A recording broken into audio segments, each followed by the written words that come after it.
అబ్బాయిలు be careful. చైనాలో మొదలైంది. మన దాకా రాకముందే మీ గర్ల్‌ఫ్రెండ్‌ను కాస్త పట్టించుకోండి. Love and space dating simulation game చైనాలో విపరీత ఆదరణ పొందుతుంది. అక్కడి అమ్మాయిలకు ఈ గేమ్ బాగా నచ్చుతుందంట. ప్రతి నెల సుమారుగా 60 లక్షల మంది యాక్టివ్ ప్లేయర్లు ఉన్నట్లు లెక్కలు చెబుతున్నాయి. అలాగే ఈ గేమ్ సృష్టికర్త ఏకంగా బిలియనియర్ అయ్యారని స్పోర్ట్స్ తన కథనంలో పేర్కొంది. అసలేంటి love and space dating simulation game? China యువతులకు అంతలా నచ్చడంలో కారణమేంటి అనే వివరాలు ఈ కథనంలో తెలుసుకుందాం. తొలిసారి మిమ్మల్ని చూసింది మొదలు, ఇదిగో ఇలాగే మొదలవుతుంది ప్రతి లవ్ స్టోరీ. గుండె వేగంగా కొట్టుకోవడం కామన్.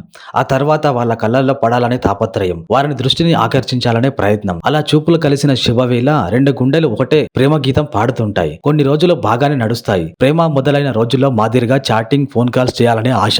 ఇక్కడ చూస్తే ఫుల్ బిజీ షెడ్యూల్. గతంలో మాదిరిగా సమయం కుదరకపోవచ్చు. ఇలాంటి సమస్యలు రిలేషన్షిప్, ప్రేమ పేరేదైనా సర్వసాధారణం. తమ రోజువారీ జీవితంలో ఏం జరిగిందన్నది ప్రతిదీ తమ బాయ్ ఫ్రెండ్ తో చెప్పుకోవాలన్నది, కష్టసుఖాలు పంచుకోవాలన్నది అనుకుంటారు అమ్మాయిలు. కానీ తమ బాయ్ ఫ్రెండ్ ఫోన్ లిఫ్ట్ చేయడం లేదని, మెసేజ్లకు త్వరగా స్పందించడం లేదని అసహనం వ్యక్తం చేస్తుంటారు. తన ప్రేమికుడిపై చేసే కంప్లైంట్స్ ఇవే. అయితే ఈ సమస్యలకు సాంకేతిక సహాయంతో చెక్ పెట్టే ప్రయత్నం చైనాలో జరుగుతుంది.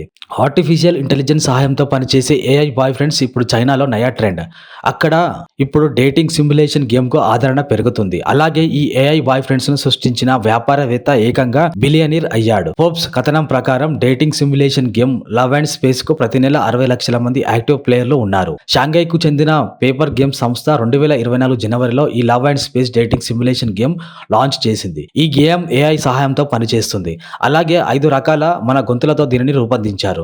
ఒక అమ్మాయి తన బాయ్ ఫ్రెండ్ ఎలా ఉండాలని కోరుకుంటుందో అలాంటి బాయ్ ఫ్రెండ్ ఇందులో సృష్టిస్తారు. ఆర్టిఫిషియల్ ఇంటెలిజెన్స్ ఆధారంగా పనిచేసే ఈ వర్చువల్ బాయ్ ఫ్రెండ్ అమ్మాయిలు లేదా యూజర్లు సందేశాలకు త్వరగా స్పందిస్తాడు. అలాగే వారి ఫోన్ కాల్స్ కు వెంటనే సమాధానం ఇస్తూ వారికి నచ్చినట్లు ఎంతసేపు అయినా ఓపికగా వింటూ మాట్లాడుతూ ఉంటాడు. ఈ డేటింగ్ సిమ్యులేషన్ యాప్ ఇప్పుడు చైనా యువతలకు విపరీతంగా నచ్చేసింది. దీంతో పేపర్ గేమ్ సృష్టికర్త యానో రున్హావో బిలియనీర్ అయినట్లు ఫోర్బ్స్ తెలిపింది. యానో సంపద భారతీయ కరెన్సీ ప్రకారం 130 కోట్లకు చేరినట్లు తెలిసింది. అలాగే కంపెనీలో మెజారిటీ వాటా యానో పేరిట ఉంది. ఈ స్పోర్ట్స్ ఫోన్ గేమ్ ప్రస్తుతం చైనీస్, ఇంగ్లీష్, జపానీస్, కొరియన్ భాషలో అందుబాటులో ఉంది. బాయ్ ఫ్రెండ్లకు ప్రత్యామ్నాయంగా ఉన్న love and space dating simulation game China యువతలను విపరీతంగా నచ్చుతున్న నేపథ్యంలో ఇది మన దాకా రాకముందే అబ్బాయిలు మీ గర్ల్ ఫ్రెండ్ ను కాస్త పట్టించుకోండి. ఆమె చెప్పేది కాస్త ఓపికగా వింటూ నచ్చినట్లు ఉండండి అంటున్నారు ఈ వార్త తెలిపిన నెటిజన్లు.